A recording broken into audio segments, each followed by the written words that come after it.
Bismillahirrahmanirrahim. Assalamualaikum warahmatullahi wabarakatuh. Alhamdulillah ala nikmatihi tatimullah. Allahumma shalli wa sallim wa barik ala nabiyyina Muhammadin sallallahu alaihi wasallam. Qala Allah ta'ala ya ayyuhalladzina amanu taqullaha haqqa tuqatih wa la tamutunna illa wa antum muslimun. Jamaah salat isya rahimakumullah, langsung mawon kita laksanakan pembahasan fikih salat. Gerakan berikutnya sajatosipun inggih menika sujud. Ananging saderengipun kita membahas masalah sujud, kita bahas rumiyin inggih menika takbir intiqal. Takbir intiqal definisipun inggih menika takbir yang dilafazkan ketika melakukan gerakan berpindah dari satu rukun ke rukun berikutnya. Kalau diterjemahkan takbir intiqal maknanya takbir perpindahan. Dari posisi berdiri ke rukuk kita membaca Allahu Akbar. Nah, ini namanya takbir intiqal. Atau ketika dari sujud kemudian duduk di antara dua sujud kita membaca Allahu Akbar. Ini namanya juga takbir intiqal. Berkaitan dengan takbir intiqal atau takbir perpindahan, dalilnya adalah hadis riwayat dari Imam Bukhari dan Muslim dari sahabat Abu Hurairah. Di hadis yang panjang ini dirinci setiap melakukan perpindahan gerakan Rasulullah mengucapkan takbir. Karena hadisnya panjang tidak kami bacakan. Yang jelas kalau dikumpulkan gerakan Rasulullah ketika mengerjakan sholat 4 rakaat, Rasul melakukan 22 kali takbir. Nah, dari 22 kali takbir ini hanya satu saja takbir yang rukun yang harus dikerjakan, yaitu takbiratul ihram. Maka kalau takbiratul ihram lupa tidak dilafazkan, sholatnya batal karena ini adalah rukun. Adapun takbir intiqal, mayoritas ulama mengatakan kalaupun kita lupa maka sholat tetap sah. Maka kemudian dibahas apa sebetulnya hukum melafazkan takbir intiqal atau takbir perpindahan.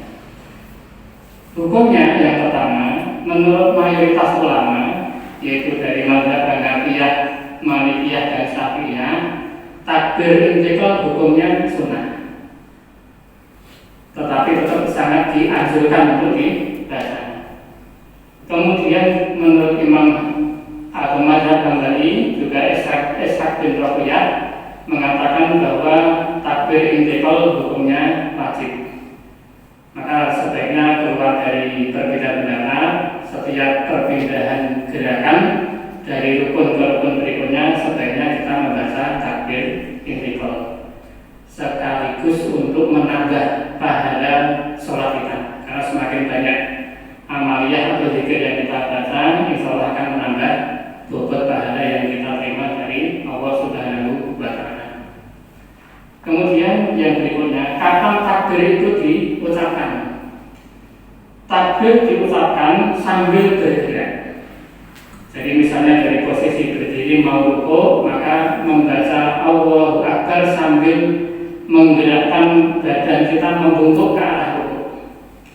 Begitu mulai bergerak, langsung baca Allahu. Begitu punggung rata, pas selesai Akbar. Jadi pas ketika melakukan gerakan. Makanya keliru misalnya melakukan takbir intiqal ketika belum bergerak. Misalnya membaca surat Al-Fatihah dengan surat yang lain, kemudian setelah itu mau rukuk, sebelum membungkuk masih berdiri tegak sudah mengucapkan Allahu Akbar, baru bergerak membungkuk. Ini keliru. Atau sebaliknya, ketika sudah rukuk, punggung sudah rata, baru membaca Allahu Akbar. Ini juga keliru. Berarti takbir intiqal tidak pada tempatnya. Sekalipun sholatnya tetap sah, tetapi takbir intiqalnya tidak sempurna.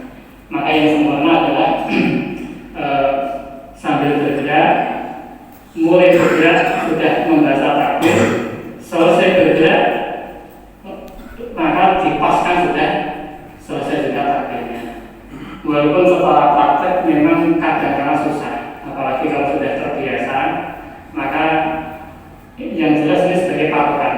Kalaupun nanti sudah lumpuh kok takbirnya belum selesai, tinggal akbar saja, maka ini para ulama memberikan toleransi. Yang penting pas bergerak kita sudah memulai misalkan Allahu Akbar. Ya. Termasuk Imam Ali Al-Barbahari, beliau mengatakan kalaupun takbir salah tempat seperti tadi, tetap kata beliau ayub fa'an dari dimaafkan, karena memang untuk melepaskan persis sama sekali itu tetap memang kadang-kadang susah. Tapi yang jelas kita harus berusaha semaksimal mungkin. Ini berkaitan dengan takbir istiqlal, termasuk bacaan Sami Allahu liman hamidah ketika i'tidal, maka Sami Allahu liman hamidah juga dibaca sambil bergerak dari rukuk ke berdiri, sehingga setiap kita melakukan gerakan badan dalam sholat dimakmurkan dengan bacaan takbir. Kemudian jamaah rahimakumullah, kita langsung menuju ke masalah sujud. Kita bahas sedikit saja. Kita mulai dengan bagaimana cara turun untuk sujud. Dari pas berdiri, i'tidal selesai, Allahu Akbar menuju ke tempat sujud. Ini kita mulai dengan takbir intiqal juga, Allahu Akbar, barnya selesai ketika kita sujud. Hanya saja karena posisi berdiri ke sujud ini kan lama, beda dengan sujud kedudukan Allahu Akbar, singkat saja sudah selesai duduk. Tapi kalau berdiri ke sujud kan lama sekali. Maka bolehkah ketika berdiri ke sujud takbir intiqalnya diperpanjang? Misalnya Allahu Akbar, agar pas bergerak badan kita, selama bergerak kita melafazkan takbir terus, sehingga takbirnya diperpanjang. Jawabannya, kalau menurut Imam Nawawi, maka sunnahnya justru diperpanjang ketika dari berdiri ke sujud, termasuk ketika sujud berdiri. Dari sujud berdiri baca Fatihah tadi kan juga panjang gerakannya, maka takbir intiqal malah dianjurkan untuk diperpanjang. Itu menurut Imam Nawawi. Tujuannya memang dalam rangka bahwa sepanjang gerakan itu ada bacaannya. Akan tetapi ada pendapat yang kedua dari Imam Ibnu Hajar dan Imam As-Sanani, bahwa walaupun panjang gerakannya tetap takbirnya biasa saja, tidak usah diperpanjang di luar normal. Yang jelas pas gerakan kita membaca takbir intiqal. Ini kembali pada perbedaan pendapat, silakan dipilih salah satunya, dua-duanya tidak ada yang keliru. Kemudian ketika sujud, kita juga menghayati makna sujud itu sendiri. Jadi selama sholat ada dua yang perlu kita pikirkan agar kita khusyuk.